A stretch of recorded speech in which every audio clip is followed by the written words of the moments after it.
Welcome to today's session, The Authentic Leader. It's part of our Summer Leadership Masterclass Series here from the Sir George Buckley Leadership Centre based at the University of Huddersfield. I'm John Drysdale. I'm one of the facilitators for the programmes at the centre. And just by way of introduction about what this centre does, well, it offers development programmes, specific leadership development programmes. And it comes from a viewpoint of being, insight from the Huddersfield Business School here at the university. But it's not just academic learning, it's practical application of learning, helping leaders develop self-awareness, amazing peer group networks, which I always think is really valuable, working with your peers and working on specific organisation-based leadership projects. And that leads to accredited qualifications, so bona fide qualifications in leadership and management from the Chartered Management Institute, the CMI, and the centre offers those at level 7, which is strategic leadership, or level 5, which is in management and leadership. There'll be more information at the end of my presentation today, and the team can answer any questions you have about, which level is appropriate for me and how does it work. And there's some information as well on funding, which I have for you then, which you may find of interest. So some good news there on funding if you want to develop leadership. So a quick introduction to myself. I was trying to think about what authentic labels I could attach to myself. So I'm a business leader. I run two separate businesses. One is a training consultancy, and it's through that I have my association with the centre here. And I run a separate consultancy which helps businesses to grow through referral marketing and relationship development, which I love doing. I'm also the trustee of a charity, and that's been very interesting over the pandemic, and leadership has certainly come to the fore during that. I'm also very keen on networking, and there might be an opportunity to network with some peers today, and building networking groups and helping businesses to connect. So, and that's another aspect of what I do. I'm a musician. I'm quite happy to describe myself as such. And if you ever want an out-of-body experience, I totally recommend that you go for a music exam at the age of 53 from the British School of Music. It's quite an experience. And I'm also a runner. I like to keep fit. I'm going to talk a little bit about running in a second. It'd be really useful in the chat if you want to introduce yourself, and maybe you've got a LinkedIn profile or something. I'm always very keen on people connecting up and making those connections. So if you want to say who you are and where you're from, that just gives me a bit of an insight into what sort of industries, businesses, sectors we have. So if you open up the chat function at the bottom of the Zoom screen, a little chat bubble, you should have access to the chat screen there. Say hello, that'd be great. For today's agenda then, I'm going to talk a little bit about leadership and about this idea of being the leader. Because I think it's really important that we recognize leadership, what is leadership, and slight intro into the main thrust of today's session, which is around authentic leadership, which is around personal purpose. How do we connect with other people through showing them what our personal purpose is, or it could be our why, if you want to describe it in a different way. The word trust often comes up in business dealings, business relationships. So, but how do we develop trust? What are the components of trust? And lastly, something I'm really keen on discussing is core values. And these could be the values of the organization, or they could be our values as leaders. How do these values guide what we say and do? So I hope that sounds interesting. We're getting some great stuff on the chat here, Jordan, some people from Kirklees Council, NHS Trusts, the Cuball Group, Jade. That's great. So, and some LinkedIn profiles as well. So that's great to make some introductions on there. So welcome to the session today. So before we begin, let's think about leadership. And I have a phrase I I've developed over the last few years, wear the t-shirt. And you'll see the young kid there with his Spider-Man t-shirt on. And I think as children, see if you agree with me or not, but as children, we were quite happy to associate ourselves with characters, with roles. We let our imagination run riot. The young lad there probably thinks he is Spider-Man. You know, if you think about characters or roles, role playing that you did as a youngster, was it, you know, it might be Wonder Woman or Batman or the Spice Girls or whoever it was, but we quite freely associated ourselves with those roles.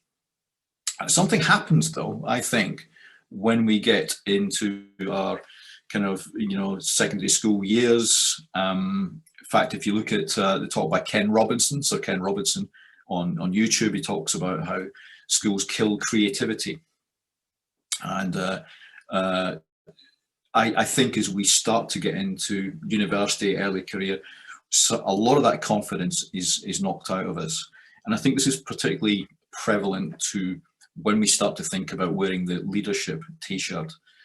Part of my role, I coach some leaders, some senior leaders, and it is amazing how many suffer from the imposter syndrome. Has anyone heard of the imposter syndrome? Maybe put something in the chat there. Have you come across the imposter syndrome? Is it something you've spoken to people about? Yes, says Joe. Oh, a lot of yeses coming, great. Yeah. Yes, exclamation marks, Tracy. Fantastic. Yeah, the imposter syndrome, it comes from, I won't specifically talk about that today, but it does come from things like comparing ourselves to other people, other leaders perhaps. Maybe it's about we don't feel capable, or maybe it's we don't feel worthy of the job title we've been given. And like I say, it is amazing. I've talked to some really capable and highly intelligent people who say, I really don't know what I'm doing here, John. I think someone's going to find me out. And I think that's a huge shame, and it's a huge shame in relationship to leadership, because we really have to wear the t-shirt. And a quick story about where the t-shirt came from is my running experience. So I describe myself as a runner, and a few years ago, I decided to really get going with the running again. And I wanted to be better at running, and I joined a local run club in Liverpool. And the first thing they did was they gave me a t-shirt. I'm not sure how well props work on Zoom, but we'll give it a go anyway. So this is the t-shirt. It says runner on the front. This is the club t-shirt, runner on the front. It's actually got runner on the back as well, just in case anyone's running behind you. When I got the t-shirt, I wasn't sure if I could wear the t-shirt. I didn't feel authentic, I suppose. So a middle-aged bloke pounding around the streets of Liverpool in not very good shape. And did I have the right to wear the t-shirt? But I decided to do that very thing. So I wore the t-shirt. I met the run club at the Nike store in Liverpool, and it's full of all the Nike gear. So I invested in that, bought the running shoes, bought all the shirts, the t-shirts that felt really good, and I felt like a runner. And I would meet with the runners afterwards, would have a cup of coffee, I would ask them about their running, and I became really immersed in it, and I would go out most days running and became better at it. There were little incremental gains in my pace and the distance, and I just suddenly felt a bit more like a runner. And one day a lady called Kelly came to the club, and she was running with the club, and she was running alongside me, and we were on the waterfront in Liverpool, and it was a glorious sunny day, I remember it. And we were running side by side, stride by stride, and we hadn't said anything at this point, and the club leader shouted across, hey Kelly, have you met JD? A lot of people call me JD. Have you met JD? He's a legend, she says, which I was slightly embarrassed by. And Kelly gave me a high five, and we continued to run, and then we got to the end of the course, and we exchanged some words there. And so that was me and Kelly running side by side, and otherwise known as Dame Kelly Holmes, the double Olympic champion. Now, did I feel like a runner that day? Well, absolutely. There's a slightly different t-shirt I've got on that day, but that was an amazing experience. I felt like a proper runner, running alongside an Olympic champion. And by the way, Kelly is everything you would expect from a double Olympic champion. She's amazing. And I reflected on this idea of wearing the T-shirt. You might find this useful in relation to leadership. Making it a conscious decision. So some people have leadership thrust on them, or an event means that leadership emerges from an event, and suddenly we're in the position of being a leader of some people. Make it a conscious decision to wear the T-shirt, to wear the leader's T-shirt. Invest in it, whether that's having the resources, the skills, the knowledge. So something like a program of development to really immerse yourself and invest in your own development. Key one, surround yourself with the right people. So people who know stuff. So this is all about your peer group, your network group. What's the expression? If you're the smartest person in the room, you're probably in the wrong room. So think about those people you have around you that can really help you invest in that. My favorite one, notice changes, the incremental gains, however small. So if we're managing or leading people and we're just noticing the way that things are happening, just pay attention to the small incremental gains. They're really important, and make it a prominent feature of your life, which leads to this idea of salience. And a few years back, I had a real opportunity, really brilliant opportunity to work with some people to deliver a leadership program for small to medium enterprise business owners. And a guy called Professor Steve Kempster up at Lancaster introduced us to this concept of salience. Now, I'd heard of salient points. You've probably all heard of salient points on a slide or salient points in a report. But what did salience mean? I was curious about this. And it's best represented by the slide there. So the orange is salient from the things around it, the apples. It stands out, it's prominent, it's a feature. You might also think about, I don't know if anyone's bought a car recently. So if you go into the showroom, there's a particular model, a brand, or a color of car that you really quite fancy. So it could be a red Lexus hybrid, say, and you go in and you have a look in the showroom. You might buy it there and then, or you might go home and think about it for a little while. On the way home, what do you spot? You spot lots of red Lexus hybrids on the way home. You didn't spot them before because they weren't salient. They weren't a prominent feature in your life. So what Steve proposed was that those business leaders, if they made leadership a salient aspect of their work, then they could practice leadership and they could get better at it. And that's what we did. And we ran a program for dozens of business owners. And the main thing at the end of it, when we asked them, what have you got from the program? It wasn't the fact that they'd grown the business. It wasn't the turnover. It wasn't that they'd taken on new staff or developed new products. The word they used was confidence, that the developing their leadership had given them the confidence to lead and to run the business the way it should be run. So leadership arises from situation. Now this could be a situation we've applied for. So we've applied for, to lead a department or the head of or a director, or it could be emergent from a situation. So things like the pandemic, people might inherit the mantle of leader. But how do we develop it? So there's two main ways. So one is knowledge of leadership. So that would be program knowledge. So again, I'm just going to refer to CMI programs here in the center. So having knowledge of principles and tools and techniques of leadership will help our leadership development. But also leadership experiences. So observing and being part of leadership experiences. So wrapped around this, participating and leading, looking for opportunities to do that, but also reflecting on our leadership. And how often do we get a chance to take a deep breath, sit back and reflect on our leadership? So this is why things like leadership programs are so important, because they provide the space and time to do that. So in summary, the salience of leadership then, and thinking about authentic leadership, is to recognize leadership as part of your skill set and to develop your practice of leadership. You know, as much as, you know, a dentist or a doctor or a financial advisor would continue their professional practice, as leaders, we can continue to do that and we stay immersed in it. A quote from Steve Kempster: leaders who make leadership salient, prominent in their lives, then practice it and become better leaders. Seems obvious, but sometimes we have to point the obvious out. So let's move on to authenticity. Where does authenticity come from?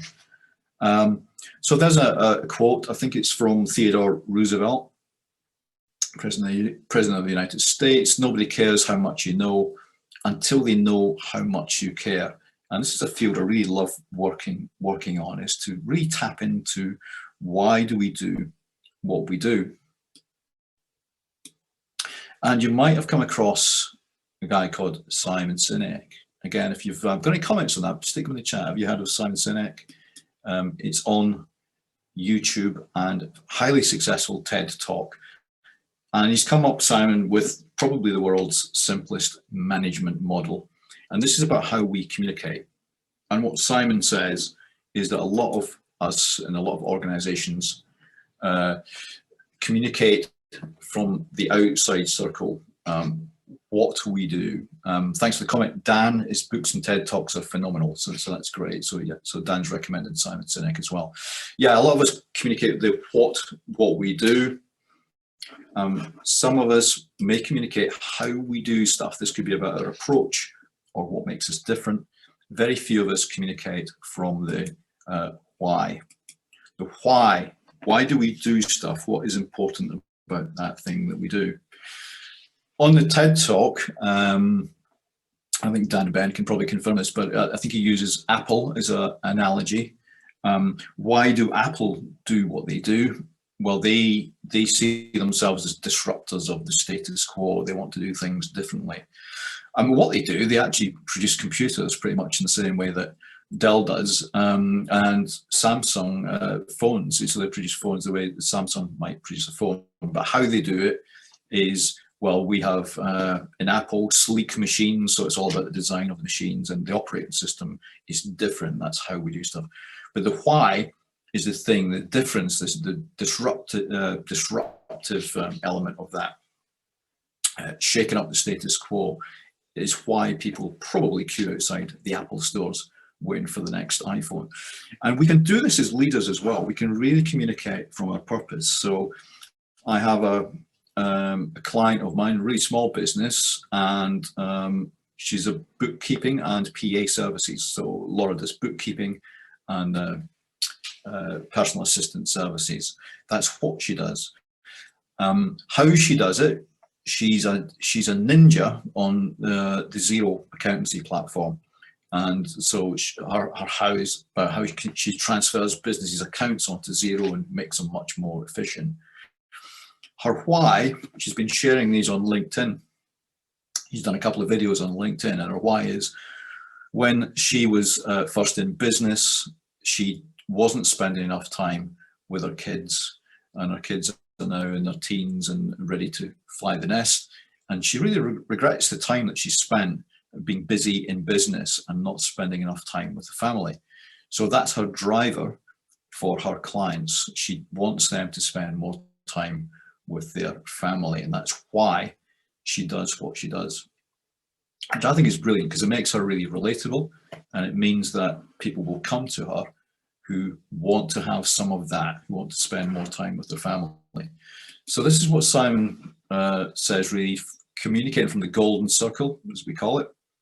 It lets others see and experience our emotional connection, why we do what we do, and allows them to buy into that. And it's that authenticity that makes you really resonant with the target audience you're trying to reach. Example of that might be Marcus Rashford.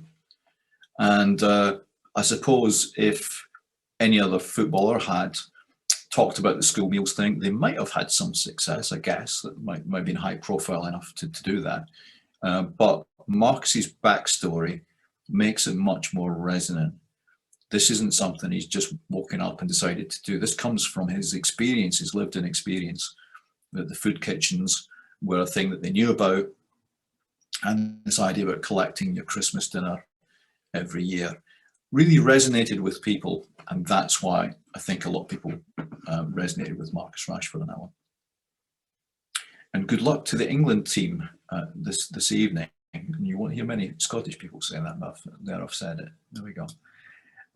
So let's do something a little bit interactive.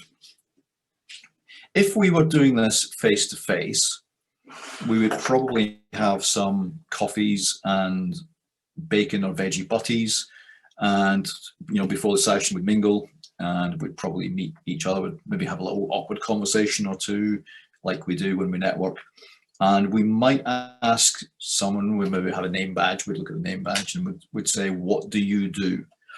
Yeah, what do you do? So I'd like you to think about how you respond to that question, and we're going to play around with that. So normally people will say things like, I'm an accountant, I'm an IFA, I run a manufacturing business, I work in the NHS, I work for the council. So we'll either give the job title, or we might talk about the organisation, or we might even say something like I work in IT. We might just give a general sector. That's not always helpful in connecting with people. So we're going to share. And I'd like you to think about this as I go through it, because we're going to try some stuff in the chat and see if this works. We're going to start with the words, do you know how? So when we say to someone, do you know how, they tend to nod along and agree with us, but we're going to describe the problem, situation, or opportunity. So we're going to describe something to them while they're nodding. Do you know how? Then we're going to say how you help with that. Well, what I do is, then we're going to say, I know that that's important, and you're going to highlight why it's important to you. And then there's a little kicker at the end. That's why I. So some sort of resonant response at the end. That's why I love what I do. That's why I do what I do. So in my charity role, then, so let's use me as an example in the charity. I might say something like, if someone said, "What do you do?" I might say, "Do you know how young people today might not have the best start in life?" Well, what I do is I work for a charity that gives them that by equipping them with skills for life. I know that's really important, and it's important to me because I didn't have that same opportunity when I was growing up. And that's why I enjoy working as a chair of finance for a charity that provides skills for life to 8,000 young people. Yeah. So do you know how? Young people today don't have the best start. What we do is we provide skills for life. That's important to me because I didn't get the same chance. And that's why I really enjoy my role, helping to provide skills for life for 8,000 people, 8,000 young people. So let's give it a go if you're up for this one. So take a couple of minutes to sort of look at that. Do you know how? And so introduce yourself using the do you know how. Hope you're up for this one. Let's see some stuff in the chat. It just describes what you do rather than the job title. It describes what you do and why you do it.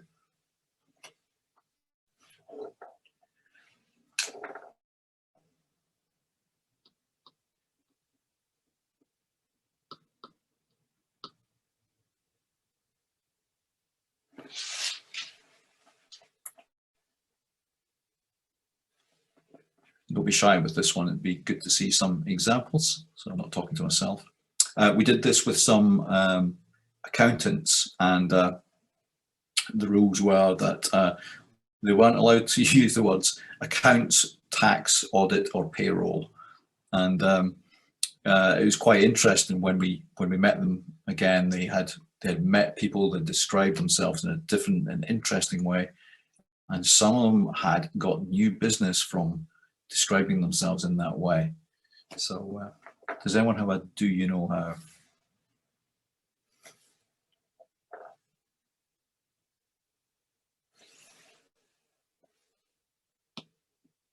give you a couple of minutes to do that one. So we're taking a wee while to type them in. I'll come back to them while you're doing that. Okay, good. So this is all about connecting people with our purpose, our why. It's a much more engaging way to do it. It's letting people see your cause. That was my cause that I set out. It's all about that. So I know that I do the boring stuff. We have amazing volunteers do work with the young people, but I do the boring stuff, the spreadsheets and the committees. But I know that why I do it, there's a young person, hopefully sometime soon when we open up, restrictions are loosened again, there's a young person putting on a helmet and having the experience of their lives somewhere outdoors. That's why I do what I do. So keep typing things in. I will come back to that one if you want to try the do you know how recipe. As you go. Thank you, Lee. So we've got one in. Do you know how some young people don't see higher education as being for them and they limit their aspirations? Great. So I'm already leaning in and, dying to know how you solve that problem. Absolutely know that problem. So again, similar to mine, but limited aspirations in young people, a really powerful statement. I'll take one more for now. Do you know how business owners find time to actually work on their business? Well, what I do is bring them the headspace, surround them with a trusted mastermind group of peers. Love that one. I recognize that, Steph, as well. It's so important to give that space and time to business leaders. Brilliant. Trust then. Where does trust come from? It's a word we use in business quite a lot. Trust. This is from Meister Golford in Green, the trusted advisor. And what it does for me, it breaks down trust into different components. Trust equals credibility. So again, in the chat room, if you want to use that, I'd like some ideas about how would we build credibility? What are the components of credibility? For me, it's about knowing stuff. So credibility is generally about you know your stuff. You're credible. You could be an expert.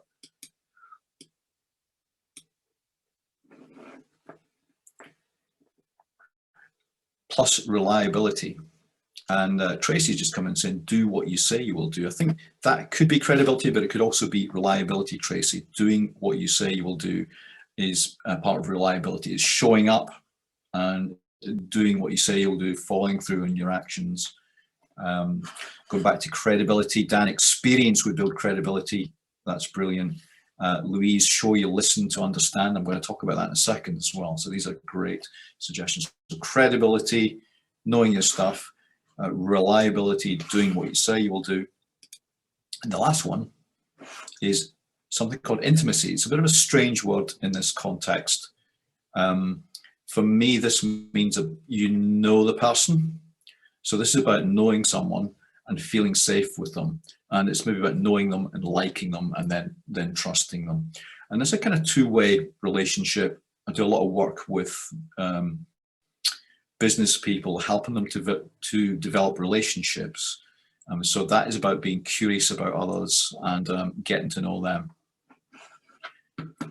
This is all undermined by self-interest or having your own agenda.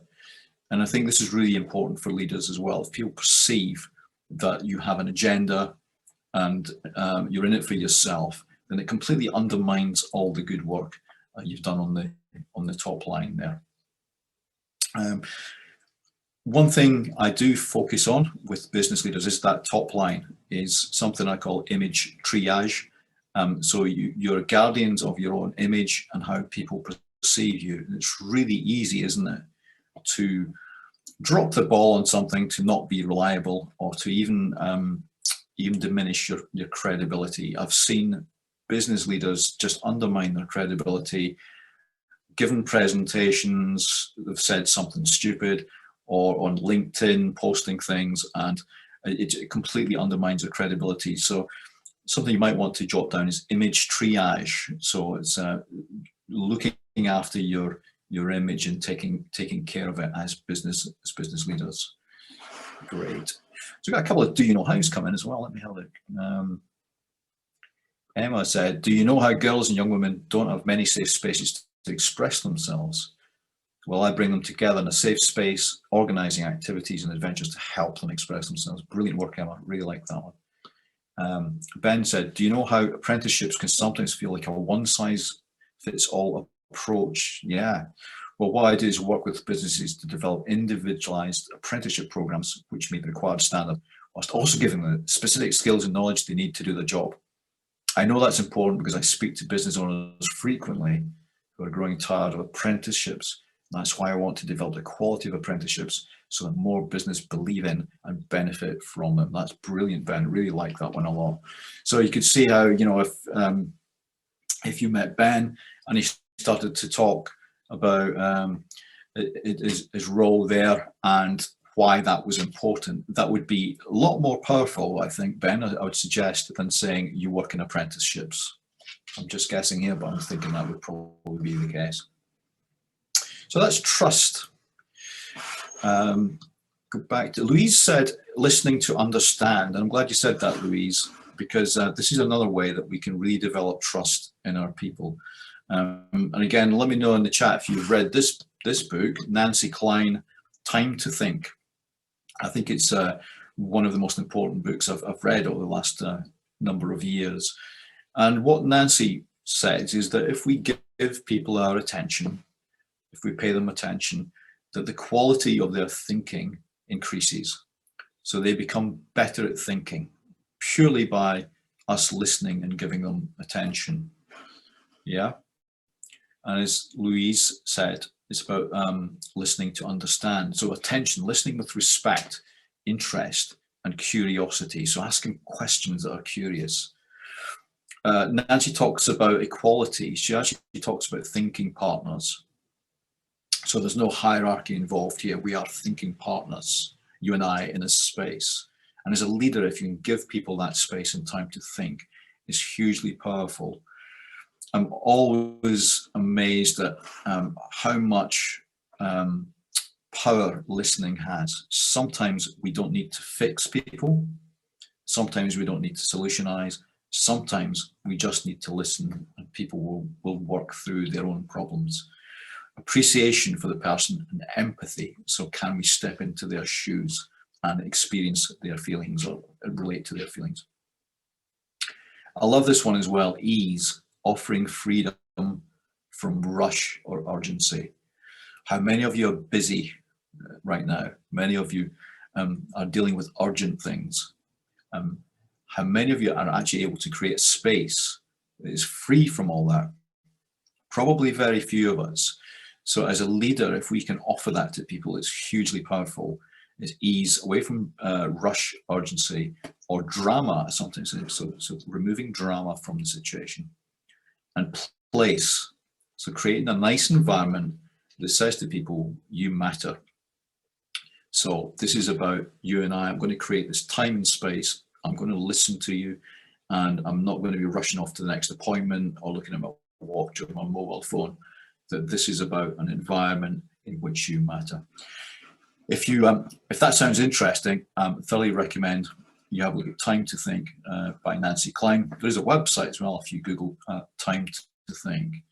But it's such a liberating little model. That's just a snapshot of it, by the way. But it's such a liberating model in helping people to be the best they can be. And I think it really creates trust.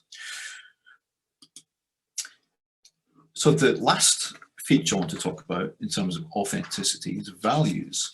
And I'm going to share, John, can we share the little poll that we put together?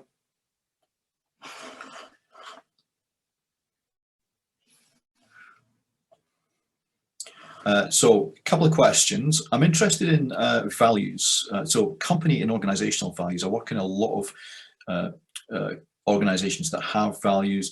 Straightforward question, do you have company or organizational values? And then the second question, to what extent do these feature in the way things are done? And you've got a range of options to choose from there.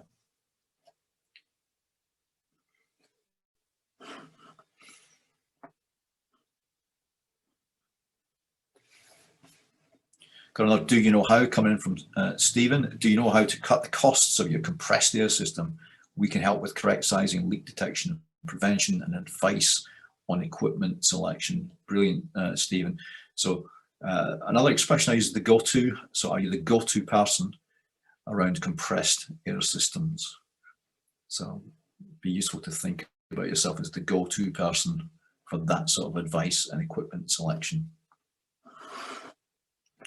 Still a few to come in on the poll. While we're doing that, you might want to have a look at the slide as well. These are examples, I suppose, of values. I've definitely seen these in organizations before. Just have a think. Think about those values. What do you think of those ones?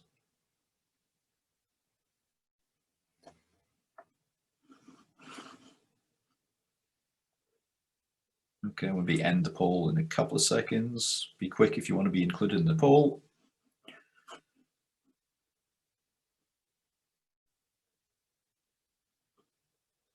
Five, four, three, two, one. Any more for any more? No, that's a good response. Good, and can share the results. Fantastic. Great, this is encouraging actually. Do you have company organizational values? 96% of you saying yes. That's quite high. To what extent, well, this is the acid test, to what extent do these feature in the way things are done in the company? Now, drive everything we say or do, that's at 42%. So I suggest that's not bad actually. That's pretty good, I think. So by that, it means the values are re-embedded in the organization, and we can relate them to the actions, the behaviors of the people in the organization, and we can see the impact of those values.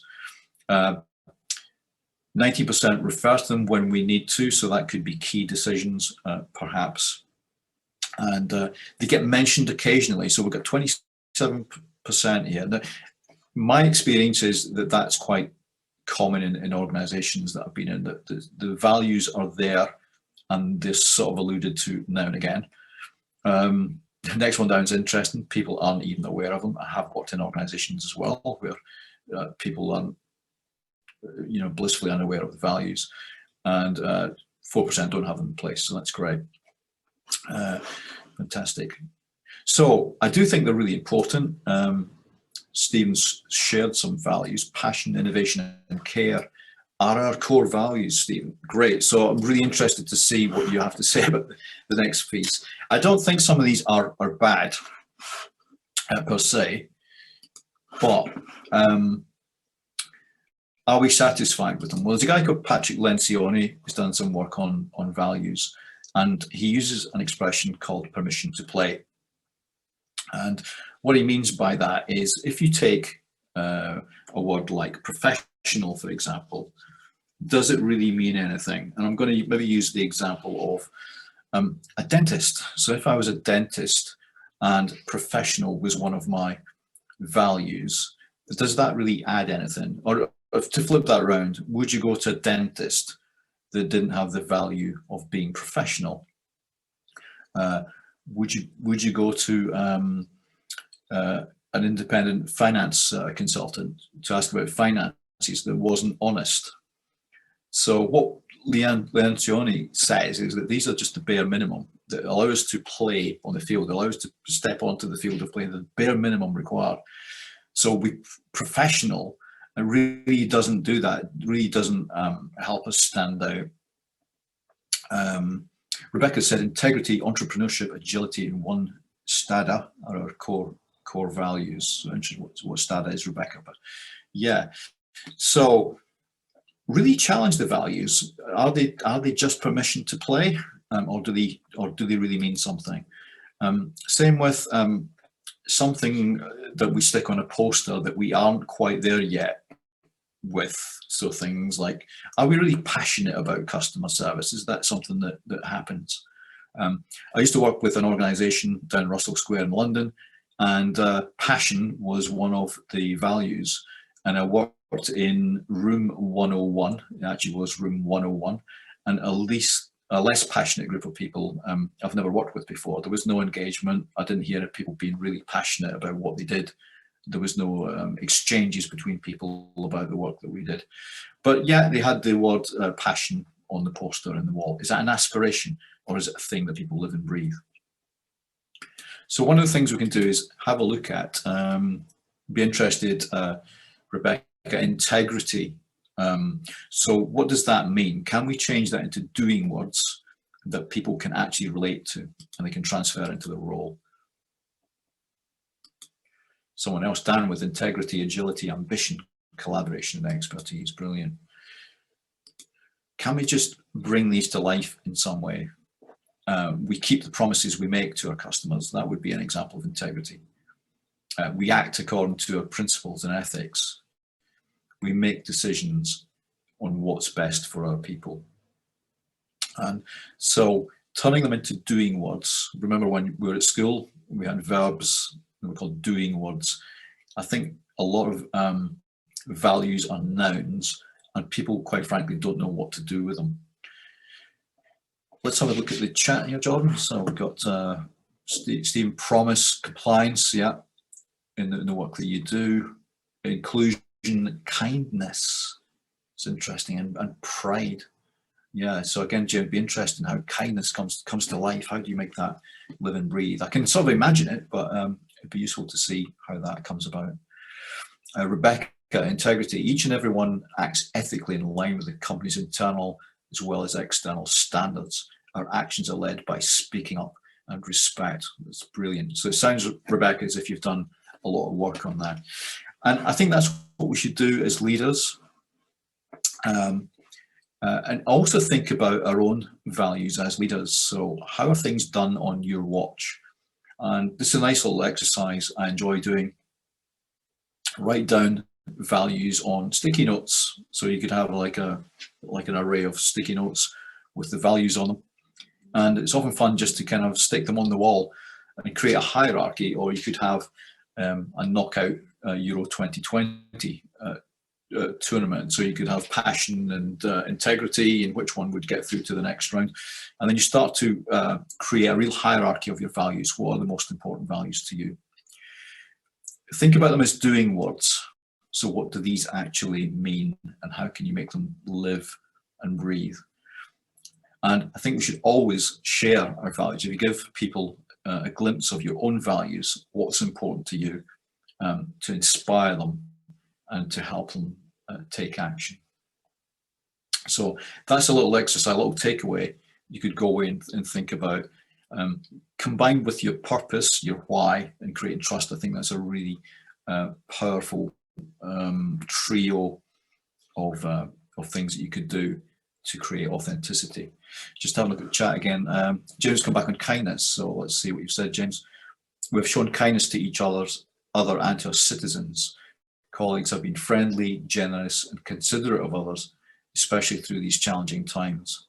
Moving forward, we will use our relational approach and emotional intelligence to balance our own needs, our colleagues, the wider organisation, and our citizens to foster well-being, creativity, and productivity. Great, these sound amazing, James. So I'd be really interested to hear more about that. It's, yeah, it sounds like there's lots of opportunity to demonstrate kindness, particularly in this kind of era that we're living through at the moment. Well done on that, great.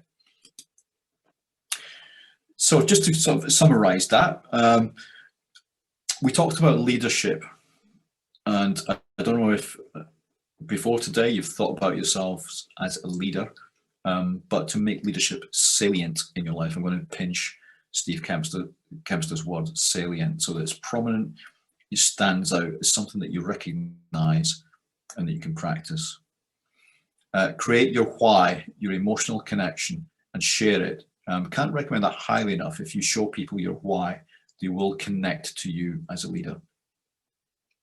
Build the elements of trust, the credibility, reliability, the intimacy, and be mindful of your own image, how easy it is to break it, and look out for self-interest, undermining all of that if you have an agenda. And turn values, nouns, just words on a poster, turn them into value by making them doing words and actionable. So that is the elements from today's session. So I hope you found some of that useful and some things for you to take away. That concludes my session for today, but we've got another 2 events coming up on the 21st of July, 10:30 again, supporting and managing diverse teams from Joe Thomas. And on the 19th of August, again, 10:30 start, work-based exercise and well-being from John Gray. Well-being's very much on the agenda, isn't it? So be interested to see what John has to say, and also Joe on diverse teams. To register, contact the centre. They're on Eventbrite, or get in touch with a member of the team. In terms of the programs that the centre is running, the level 5 and level 7 accredited programs starting in September. So there's time to get involved in that, or ask more questions about it, talk to the team about those programs, or book a one-to-one leadership diagnostic with Sue Alderson at the Sir George Buckley Leadership Centre. So a leadership diagnostic to look at your leadership. I guess it looks at your leadership styles and your challenges. And get in touch with a member of the team that quite happily talk to you about the various levels and what's appropriate. And this is some good news. Higher Performing Workplaces is a new initiative. It's a skills project from the West Yorkshire Consortium Colleges. It comes from the European Social Fund, 40% towards the cost of high performing workplace training. And you can see the regions that are involved in that initiative. So if you're in one of those regions, it sounds like you can have access potentially to 40% funding towards one of those CMI programs that we spoke about. And it comes under the Empowering Leaders category. So our program here at the centre is about leadership. So 40% towards developing leadership. So highly recommend you have a look at that and see if that's something that you want to become involved in. Thanks for joining us. Thanks for all your comments, and thanks for participating in the chat, the interactive elements. I know it's often quite difficult on these Zoom calls. I'm available for any questions, so Jordan and I can take any questions that you have right now.